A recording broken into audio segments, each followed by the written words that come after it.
Australia ang isa sa mga ICC member state na tinitignang maaring pagdalahan kay dating Pangulong Rodrigo Duterte kapag pinayagan ng hiling na interim release ayon kay Vice President Sara Duterte. Ang naturang hiling ipinababasura naman ng ICC Office of the Prosecutor.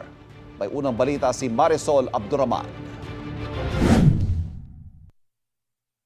Australia is in the list of countries that are considered by the lawyers. Si Vice President Sara Duterte na mismo nang kumpirma na isa ang bansang Australia sa kinonsidera ng legal team ng kanyang amang si dating Pangulong Rodrigo Duterte para sa kanyang interim release.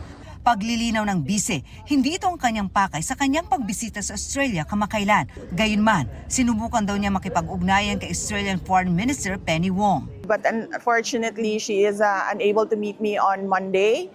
So I will not be visiting Australian government officials for this visit. But I do hope that I can meet them in my next visit in the future.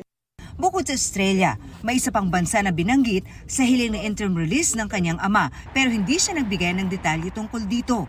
Sa 15 pahinang dokumento noong June 23, hiniling ng Office of the Prosecutor ng International Criminal Court na huwag pagbigyan ng interim release na hiling ng defense team ni dating Pangulong Rodrigo Duterte. Ayon sa prosekusyon, kailangan nakadetain ang dating Pangulo sa The Hague, Netherlands para matiyak na haharap siya sa paglilitis, lalo't di raw nito tinatanggap ang pagkalehitimo ng legal proceedings laban sa kanya.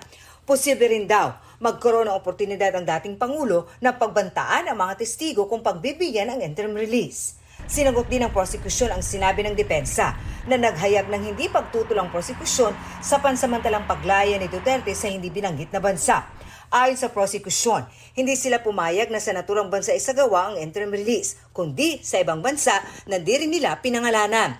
May mahabang kasaysay na raw ito ng kooperasyon sa ICC, di gaya ng bansang tinukoy ng kampo ni Duterte sa kanyang hiling. May mga redacted o itinago sa public version ng dokumento, pero nabanggit na kakain ng oras at magiging komplikado ang pagpapaharap sa dating Pangulo sa ICC. Wala pang pahayag tungkol dito ang kampo ng dating Pangulo. Ito ang unang balita. Marisol Abdurrahman para sa GMA Integrated News. Kapuso, huwag magpapahuli sa latest news and updates. Mag-iuna ka sa balita at mag-subscribe sa YouTube channel ng GMA Integrated News.